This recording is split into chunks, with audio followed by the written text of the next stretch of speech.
OK, qu'est-ce qu'on va faire dans le tutoriel d'aujourd'hui? On va recadrer des images, spécifiquement des images qui vont être utilisées sur le web. Donc, pour la réalisation du tutoriel d'aujourd'hui, on va aller sur le site Pexels, puis on va aller chercher des images. Donc, peu importe les images que vous choisissez, l'objectif, ça va être de changer leur dimension, puis de les mettre d'une dimension qui va être correcte pour un site web. Ensuite, pour les notions théoriques, je vais vous remontrer ces sites-là en cours de réalisation, mais je suis allé voir le site GS Stats Counter pour des statistiques sur les résolutions d'écran. Je suis allé voir un site Kinsta ici sur des tailles d'annonces sur le web. Je suis allé voir le site mydevice.io pour mesurer la taille de mon viewport et le HTTP Archive pour voir le poids des pages.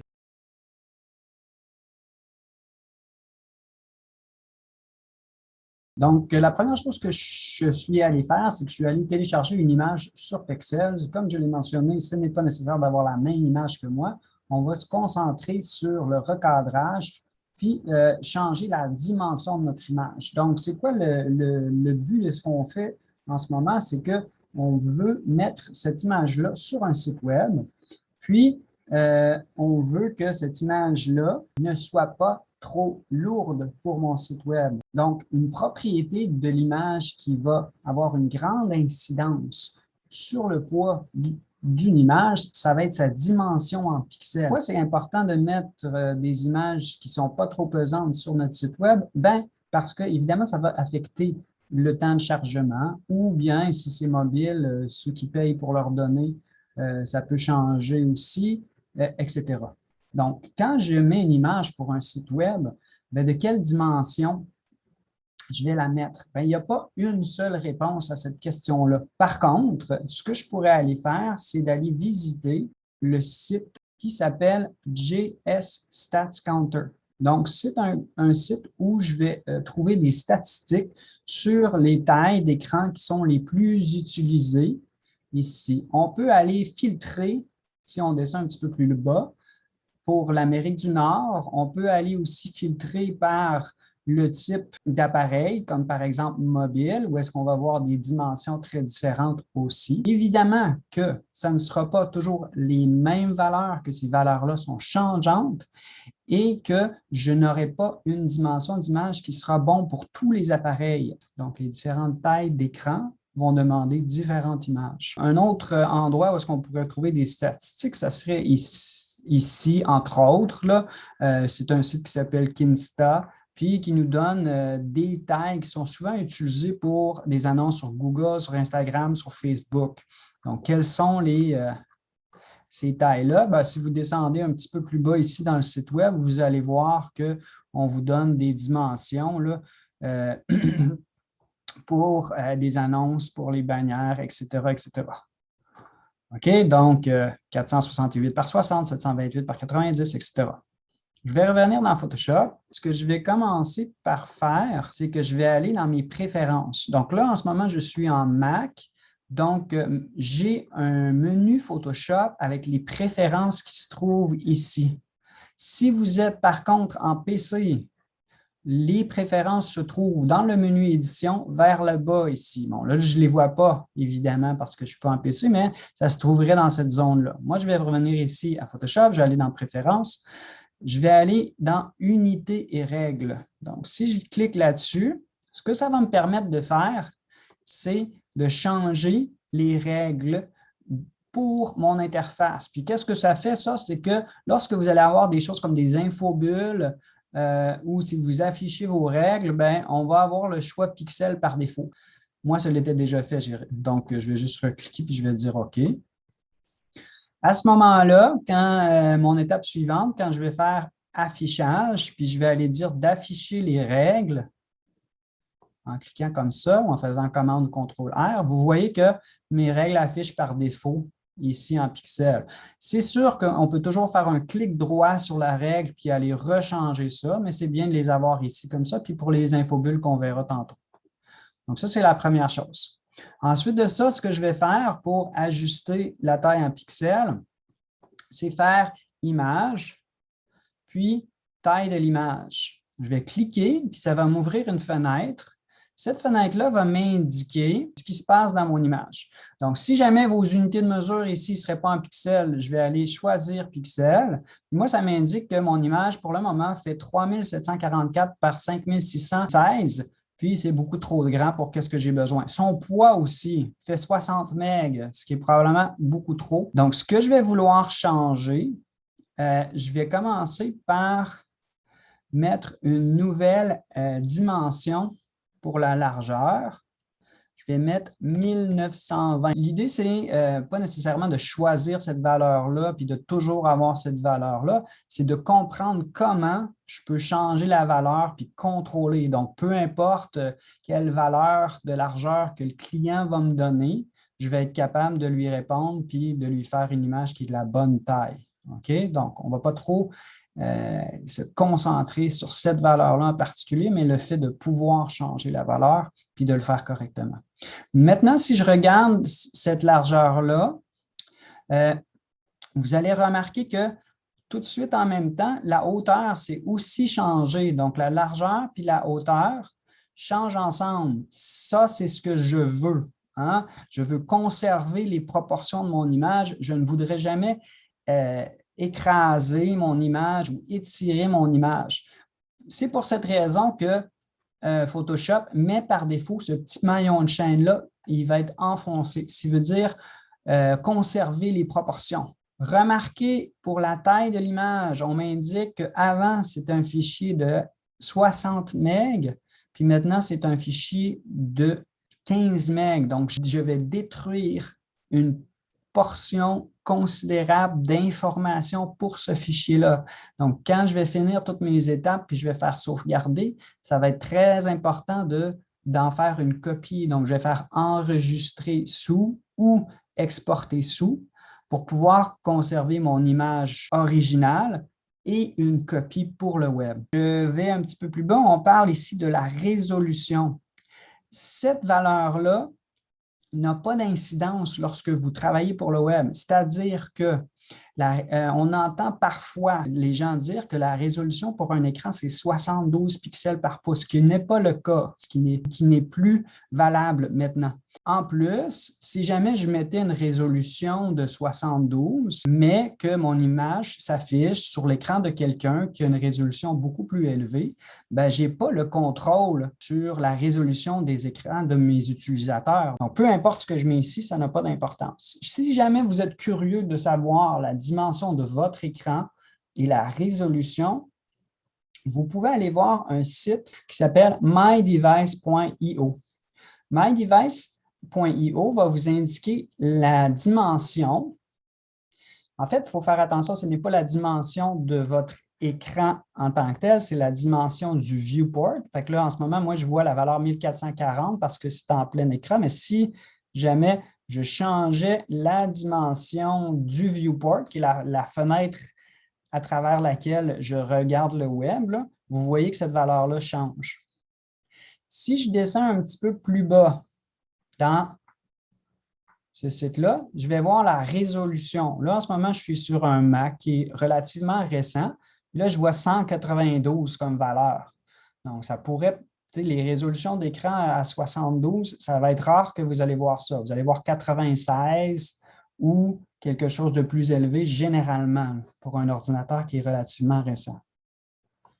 OK, tout ça pour dire que résolution, on ne l'y touche pas. Le rééchantillonnage va être réglé à automatique. Puis automatique, qu'est-ce que ça va faire? Ça va choisir la méthode qui va être la plus appropriée si vous diminuez la taille d'une image ou si au contraire, vous augmentez la taille d'une image. Donc, Photoshop va faire le choix pour vous. Donc, à moins que vous ayez une bonne raison de changer ça, automatique, ça va faire l'affaire. Je vais dire OK. Maintenant, notre image paraît plus petite. Ce n'est pas parce qu'elle est plus petite réellement, c'est juste qu'elle est dézoomée en ce moment. Là, je vois que le niveau de zoom en ce moment, c'est 25 %. Si je veux revenir à un zoom 100 %, je peux faire commande ou CTRL 1. Ou CTRL 0, c'est afficher l'image la plus grande possible dans l'espace que j'ai disponible.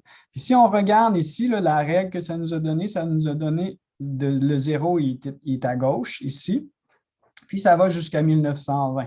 Ensuite de ça, pour la hauteur, on s'était dit que notre image, on voulait que ça soit 1080. Là, cette image-là, elle est beaucoup plus haute que ce que j'ai besoin. Donc, c'est là que je vais sortir mon outil de recadrage. Pour faire un recadrage qui va être précis, par contre, ce que je vais vouloir faire, c'est de m'installer un guide qui va permettre de servir des outils avec un magnétisme. Je vois ça ici, là. Ça, c'est le magnétisme. Puis, on va parler des guides ou des repères, là, les guides en anglais ou les repères en français. Si je veux créer un guide, ce que je fais, c'est que je vais cliquer, puis je vais descendre un repère à partir de la règle. Donc, je clique et je garde mon clic enfoncé, puis je descends le repère comme ça. Ce que vous voyez à côté de mon repère, c'est la fameuse infobulle qui est en pixels maintenant. Ce que je vois par contre qui est problématique, c'est que j'ai 902,6 pixels, 917,4 pixels. Toutes ces valeurs-là, virgule quelque chose, ben, ça ne fonctionne pas pour le web. Hein? D'avoir une image qui fait 932,4 sur le web, s'il n'y a pas de virgule quelque chose sur le web. Donc, je veux avoir des chiffres ronds. Pour avoir des chiffres ronds, je vais maintenir une touche de modification, une touche qui va être enfoncée en même temps que mon clic. Puis si la touche, c'est Shift ou la touche pour faire une lettre majuscule, si tu veux. Donc ici, maintenant, quand je me déplace, on voit très bien là, que j'arrive à des chiffres ronds. Si jamais je n'arrivais pas à ma valeur c'est 1080, puis là, je vois que ça saute de 1050 à 1100. Oups, ça ne marche pas mon affaire. Ce que je peux faire pour avoir des incréments plus précis, c'est de zoomer dans mon image. Peut-être pas besoin de zoomer tant que ça, mais si je zoome un tout petit peu, puis je reprends ma manœuvre, là, maintenant, je vais pouvoir voir que 1080, on va pouvoir y arriver. Si jamais cette manipulation ne fonctionnait pas pour vous, vous pouvez toujours faire affichage, nouveau repère, puis mettre la valeur en pixels directement ici, puis choisir évidemment horizontal ou vertical, dépendamment de où est-ce que vous voulez positionner le repère, puis je vais dire OK. Je vais faire annuler parce que moi, mon repère est bien placé. Après ça, ce que je vais faire, c'est que je vais sortir mon outil de recadrage. Je clique sur l'outil de recadrage. Je vais me dézoomer un peu pour pouvoir voir les 8 poignées là, qui sont apparues. Je vais ramener vers le haut jusqu'à mon guide, jusqu'à mon 1080 pixels en hauteur. Là, ce qui va se passer, c'est que la partie grisée va être détruite, puis la partie qui est claire va demeurer visible. Puis là, vous allez dire, ben, cette image-là est vraiment mal cadrée, on ne voit pas les visages des gens. Évidemment que ce que je vais aller faire, c'est au lieu de cliquer sur la poignée, je vais venir cliquer dans une partie ici vide ou à l'intérieur de la grille. Puis là, je vais pouvoir déplacer mon image. On a la règle des tiers qui apparaît hein, sur notre outil, fait que je pourrais peut-être placer les yeux de la jeune femme vis-à-vis la ligne de tiers, quelque chose comme ça. Ajuster mon cadrage à mon goût. Pour valider mon recadrage, je vais faire le petit check dans la barre qui est apparu dans la barre d'options ou Enter sur mon clavier. Puis mon recadrage, il va être fait. Évidemment que mon repère maintenant ne me sert plus à rien. Donc, je vais aller dire effacer les repères. Je vais vérifier ensuite si j'ai effectivement réussi à faire cette opération. Je vais peut-être faire une deuxième vérification dans image taille de l'image et je vois que maintenant, c'est 1920 par 1080. C'est les dimensions qu'on visait. Mon fichier fait 5 MB. Bon, ça pourrait être correct ou je pourrais jouer un petit peu plus avec le poids. Donc, mettons que pour la dimension, ça va, je vais dire OK. On pourrait se poser la question, bien, pourquoi? Qu'est-ce qui fait qu'on choisit 5 MB ou plus ou moins? Bien, un autre site de référence qu'on va aller voir, c'est celui-ci. Ça s'appelle http://archive.org. Puis, ça nous donne le poids médian d'une page web pour le desktop et pour le mobile. Puis, le poids médian pour une page web desktop, c'est 2174. C'est sûr que c'est une moyenne. Donc, il y a des pages qui sont plus pesantes, puis il y a des pages qui sont moins pesantes pour arriver à cette moyenne-là. Par contre, ça nous donne un peu une idée. On pourrait peut-être considérer combien d'images vont être présentes sur ma page web. On pourrait aussi considérer qui sont les utilisateurs. Est-ce qu'on s'imagine que les utilisateurs vont avoir une connexion Internet qui est rapide ou non? Est-ce qu'on vise l'accessibilité ou on vise la qualité des images en premier? Comme vous le savez, de nos jours, sur le web, on trouve de grandes images, des backgrounds en vidéo, etc., tout plein de médias qui sont très pesants. Puis, généralement, on n'attend pas 20 secondes avant que la page se charge, comme ça a pu être le cas il y a une dizaine ou une quinzaine d'années. Tout ça pour dire qu'il n'y a pas de poids ou il n'y a pas une seule réponse par rapport au poids d'une image, mais je vais quand même vous montrer comment le diminuer puisque ça peut être quelque chose que vous voudriez faire. Donc, si je vais compléter mon travail, ce que je pourrais aller faire, c'est d'aller dans « Exportation ». Puis, la façon qu'on faisait ça, il y a quelques années, ça s'appelait « Enregistrer pour le web ». Mais vous voyez que maintenant, c'est marqué entre parenthèses « Hérité », donc ce n'est plus la façon de faire que Photoshop va recommander. L'équivalent maintenant de la commande s'appelle « Exporter sous ». Donc, je vais aller chercher ici « Exporter sous ». On va regarder un peu les réglages ici. Donc, pour ce qui est de cette image-là, la première chose que je vais choisir, c'est le format de mon image. Donc, le format de notre image, on a le choix entre JPEG, PNG et GIF. Pour ce type d'image-là, qui est photographique, qui comprend ce qu'on appelle des tons continus, des continuous tones, comme des dégradés, si tu veux, plusieurs types de beige, plusieurs types de vert, on va privilégier probablement le JPEG, qui veut dire Joint Photographic Expert Group. Les autres choix PNG, ça marche avec une table de couleurs. Puis ces tables de couleurs-là fonctionnent pour des aplats de couleurs, des graphiques, puis ils vont bien fonctionner aussi pour des images où est-ce que j'aurai une couche alpha, de la transparence. Le GIF, on s'en servirait peut-être pour un GIF animé. OK, donc je vais prendre JPEG. Après ça, ce que je vais aller voir, c'est la qualité, la quantité de compression, puis la qualité de l'image. Donc, généralement, lorsqu'on veut regarder ça, ce que je vais faire, c'est que je vais me placer ici à 2 vignettes pour pouvoir comparer. Donc, si je mets 2 vignettes comme ça, puis je zoome un peu dans mon image, je pourrais regarder c'est quoi la différence entre une image où est-ce que la qualité est bien, puis une image où, en JPEG, la qualité est parfaite. OK? Donc, qu'est-ce que je compare? Je compare le poids. Donc, mon image à parfait va faire 1,5 MB.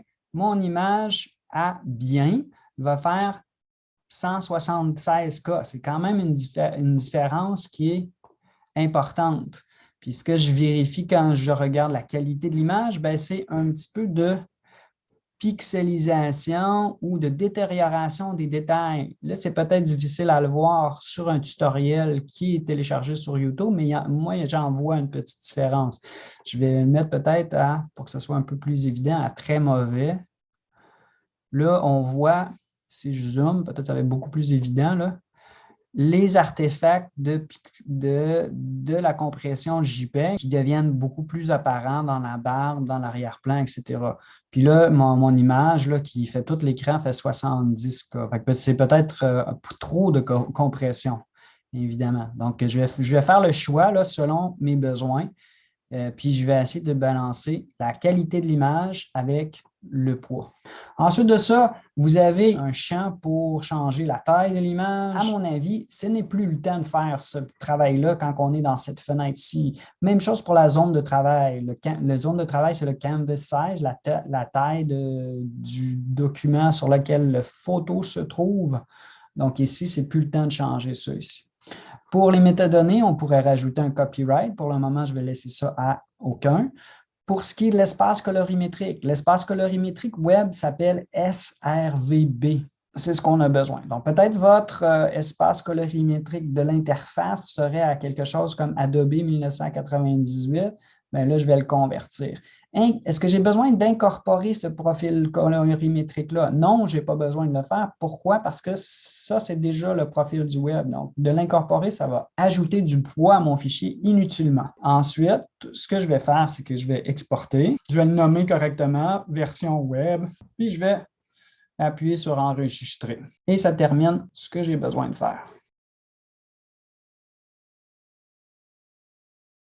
Pour aller plus loin avec ces notions-là, peut-être juste on pourrait s'exercer à faire différentes dimensions, donc portrait, paysage, mobile, web, etc., de manière à bien maîtriser les techniques qu'on a vues. N'oubliez pas, bien sûr, de continuer à visiter le site Behance pour plus de tutoriels et plus de notions à venir.